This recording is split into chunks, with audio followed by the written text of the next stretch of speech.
अपि त्रैलोक्यराज्यस्य हेतोः किन्नु मही कृते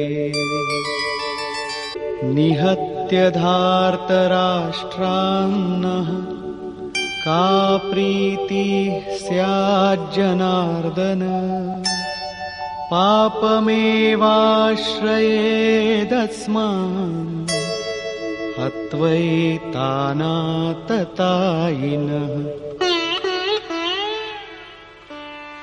హే జనార్దన, ధృతరాష్ట్రుని పుత్రులను చంపితే మాకు ఆనందం ఎలా కలుగుతుంది?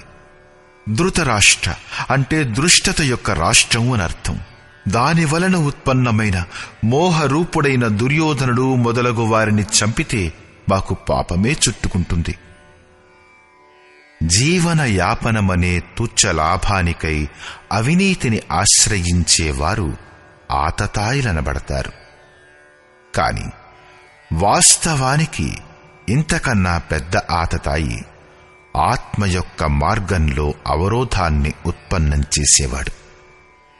ఆత్మదర్శనంలో అడ్డంకులను సృష్టించే కామం, క్రోధం, మోహం మొదలగు వాటి సమూహమే నిజమైన ఆతతాయి.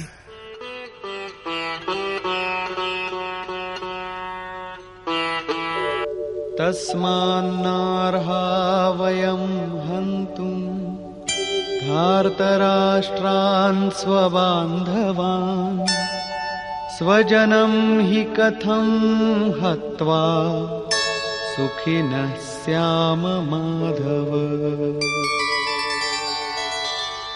అందువలన హే మాధవ, మన బంధువులైన ధృతరాష్ట్ర పుత్రులను చంపడానికి మనం యోగ్యులం కాము. వారు తనకు బంధువులెలా అవుతారు? వారు శత్రువులు కదా. వాస్తవానికి శారీరకమైన చుట్టరికాలు అజ్ఞానం వలన ఉత్పన్నమవుతాయి. ఇతను మామ, ఇది మా అత్తగారిల్లు, వీరు స్వజన సముదాయం, ఇదంతా అజ్ఞానమే కదా. ఈ శరీరమే నశ్వరమైనప్పుడు దీనికి చుట్టరికాలెక్కడివి? మోహం ఉన్నంతవరకే మిత్రులు ఉంటారు, మన కుటుంబం ఉంటుంది, మన ప్రపంచం ఉంటుంది. మోహమే లేనప్పుడు ఏమీ ఉండదు. కాబట్టి ఆ శత్రువులు కూడా అర్జునుడికి స్వజనంగా కనబడ్డారు. అతను ఇలా అంటాడు, మా కుటుంబాన్ని చంపుకుని మేం ఎలా సుఖంగా ఉండగలం? అజ్ఞానం, మోహం లేకుంటే కుటుంబానికి అస్తిత్వమే లేదు. ఈ అజ్ఞానం జ్ఞానానికి ప్రేరకం కూడా.